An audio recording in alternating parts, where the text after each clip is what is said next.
अस्सलाम वालेकुम। कैसे हैं सब? उम्मीद करता हूँ सब ठीक ठाक होंगे और सब ने 1.2 जो है वो अच्छे से कर ली होगी। उसकी एक्सरसाइज भी, उसकी डेफिनेशंस भी, उसके मल्टीपल चॉइसेस भी, सब कुछ जो कुछ भी उसमें था, उम्मीद करता हूँ कि सबको समझ आ गई होगी। आज से हम जो एक्सरसाइज स्टार्ट कर रहे हैं वो है 1.3। 1.3 जो एक्सरसाइज है उसका नाम है परसेंटेज। ठीक है, तो परसेंटेज होती क्या है? अभी जो इंग्लिश की डेफिनेशन है या उर्दू की डेफिनेशन है वो तो आप लोगों ने पेपर के लिए रट्टा लगाना है, लेकिन मैं आपको जो समझा सिंपल लफ्ज़ों में समझाता हूँ जो कि आपको याद रहेगी। परसेंटेज का मतलब है कि कोई भी अगर नंबर है, ठीक है, वो 100% का जितने परसेंट है ना उसको परसेंटेज कहते हैं। मिसाल के तौर पे ये लिखा हुआ है 18%। ठीक है, 18% ये हो गया 18/100। ठीक है, यानी कि ये 100 का 18वां हिस्सा है, इसलिए ये 18% है। तो परसेंटेज का मतलब है कि कोई भी एक नंबर वो 100 हिस्से का जितने फ़ीसद है ना उसका जितना जितना वो उसका नंबर है, जितना वो उसका पार्ट है, उसको परसेंटेज कहते हैं। ठीक है, इसको एक्सप्रेस करने का जो साइन है वो ये इसका साइन है परसेंटेज का। ठीक है, ये परसेंटेज का साइन है। ठीक है, और इसके अलावा ये इसकी बेसिक डेफिनेशन है। ठीक है, अब इसकी बुक के अंदर डेफिनेशन लिखी हुई है, ratio of given number with the standard number 100। ठीक है, ये 3-4 डेफिनेशन है, ये तो अब आपने पेपर के रट्टा लगाना है। ठीक है, और इसके बाद जो है, अच्छा जी, तो आई थिंक जो बेसिक जो मैं आपको एक उसकी डेफिनेशन, एक उसकी अंडरस्टैंडिंग जो परसेंटेज की कन्वे करना चाह रहा हूँ, उम्मीद करता हूँ कि वो आपको समझ आ गई है कि परसेंटेज दरअसल है क्या। ठीक है, अब इसमें इस तरह से है कि conversion of percentage into fraction. ठीक है, जो एक परसेंटेज होती है ना उसको सॉल्व करने के दो तरीके हैं। ठीक है, पहला तरीका यहाँ तो है कि उसको फ्रैक्शन की सूरत में किया जाए। ठीक है, और दूसरा है कि उसको डेसिमल की सूरत में। अच्छा, अब इसमें इस तरह से है कि मिसाल अगर मैंने फ्रैक्शन में करना चाहता हूँ, ठीक है, तो उसका मतलब है कि 18।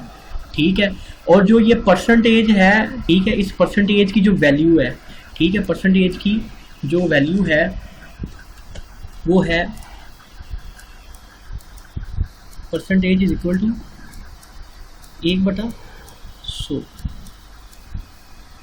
ठीक है, तो अगर मैं 18% को फ्रैक्शन में चेंज करना चाहूँ तो ये बेसिक इसी तरह होगा कि मैं 18 करूँगा। ठीक है, और परसेंटेज की जगह पर लिख दूँगा 1/100। ठीक है, यानी कि ये 18/100 हो जाएगी। ठीक है, ये 18/100 हो जाएगा। ठीक है, और अगर मैं इसको डेसिमल की सूरत में लिखना चाहूँ, ठीक है, डेसिमल की सूरत में लिखना चाहता हूँ तो मैं क्या करूँगा 50% को, ठीक, कैलकुलेटर से सिंपल कैलकुलेटर अपना ओपन करूँगा। ठीक है, और मैं क्या करूँगा 15। ठीक है, और मैं इसको डेसिमल में लिखना चाह रहा हूँ तो मैं इसको क्या करूँगा, मैं इसको कर दूँगा डिवाइड। किधर गया डिवाइड?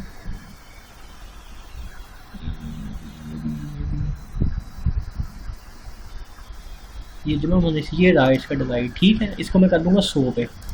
ठीक, इसको मैं 100 पे डिवाइड कर दूँगा तो ये 0.15 आ जाएगा। यानी कि ये क्या करता है कि ये दो जो है ना, यहाँ पे इसका इशारिया है। ठीक है, ये 1 और 2, ये दो इशारिया पीछे ले जाएगा, इसको 0.5 कर देगा। ठीक है, तो सिंपल परसेंटेज क्या है वो भी बता दिया है, परसेंटेज की कन्वर्जन इनटू फ्रैक्शन भी बता दी, परसेंटेज की कन्वर्जन इनटू डेसिमल मैंने बता दी है। अब जो मेन बात है जिसकी बेस के ऊपर सारी एक्सरसाइज सॉल्व होनी है वो है ये वाली इक्वेशन। ठीक है, इस इक्वेशन में वो क्या कह रहा है, इस इक्वेशन के अंदर ये कह रहा है कि A percentage of B is equal to C. A percentage of B is equal to सी।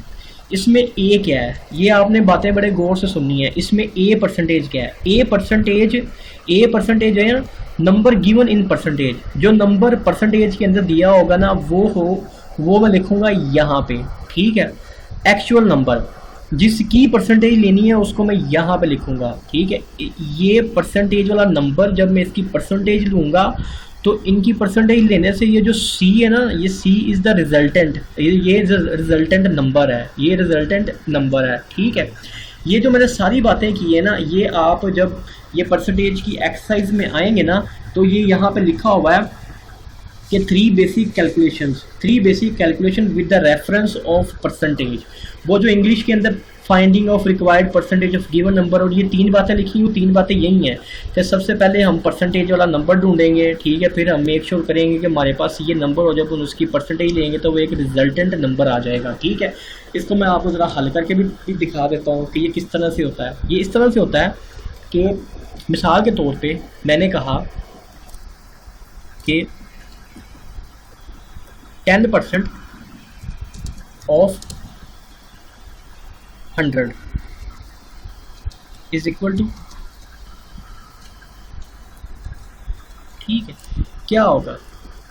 अब इसको सॉल्व करने का तरीका इस ये वाली सारी बातों को मद्देनजर रखते हुए, ठीक है, ये जो 10% है, ठीक है, इस 10% को मैं ऐसे ही लिखा रहने दूंगा, ठीक है, ऐसे ही लिखा रहने दूंगा। मैं कहूँगा 10%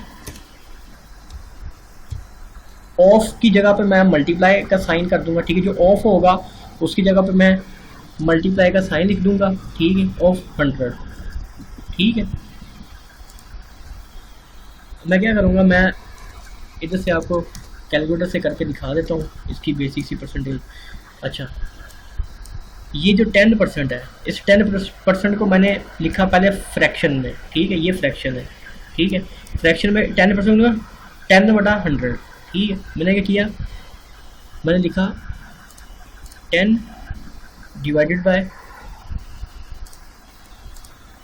100, ठीक है, मेरे पास आ गया 0.1। इसको मैंने मल्टीप्लाई कर दिया 10 के साथ, सॉरी 100 के साथ, ये मल्टीप्लाई किया मैंने, तो आंसर आया 10। यानी कि 100 का जो 10% होगा ना, वो 10 होगा, ठीक है। यहाँ पे मैंने लिख दिया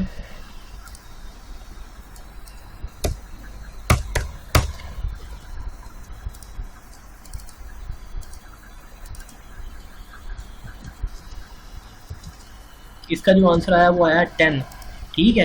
तो ये 3 बातें यही लिखी हुई हैं। ये जो 10% है, ये A% जो होगा वो मैं जो परसेंटेज के साथ क्वेश्चन में होगा उसको मैं इसकी जगह पे लिखूंगा, जिसका परसेंटेज लेनी है वो B है, और जो आंसर आएगा, जो रिजल्टेंट है, रिजल्टेंट का मतलब होता है कि रिजल्ट, किसी चीज़ के रिएक्शन के बाद जो रिजल्ट आता है, किसी चीज़ को मिलाने के बाद जो रिजल्ट आता है वो रिजल्टेंट है, ठीक है, तो रिजल्टेंट 10। तो ये 3-4 बातें थी, 4-5, ठीक है, जो एक्सरसाइज को स्टार्ट करने से पहले ज़रूरी थी, ठीक है। आपकी जितनी डेफिनेशन, ये जो आपका क्वेश्चन, ये जो मैंने आपको जितनी बातें बताई हैं, अगर ये आपने मेरी बातें गौर से सुनी और समझी है ना, तो ये 1.3 का क्वेश्चन नंबर 1 जो ये MCQs है, ठीक है, और ये क्वेश्चन नंबर, और इसका क्वेश्चन नंबर 2, ये दोनों आप सॉल्व कर सकते हैं। तो मेरा ख्याल है कि ये क्वेश्चन नंबर 1 और क्वेश्चन नंबर 2 आप लोग सॉल्व करेंगे, ठीक है, और आप मेरे साथ इसको शेयर भी करेंगे, ठीक है। मैं अब ये आज की इंट्रोडक्शन के बाद जो है ना, वो डायरेक्ट जो इसका सेक्शन 2 है जिसके अंदर क्वेश्चंस हैं, ठीक है, जो 8 क्वेश्चन हैं, ठीक है, मैं उनकी तरफ बढ़ूँगा। उम्मीद करता हूँ आप लोगों को समझ आई है, और आप लोग अपनी फीडबैक भी मुझे देंगे, और जो काम आप करेंगे वो मेरे साथ उसको शेयर भी करेंगे, ताकि मुझे पता चलता रहे कि आप मुझे देख रहे हैं, सुन रहे हैं, मुझसे सीख रहे हैं। और ठीक है, फिर हम नेक्स्ट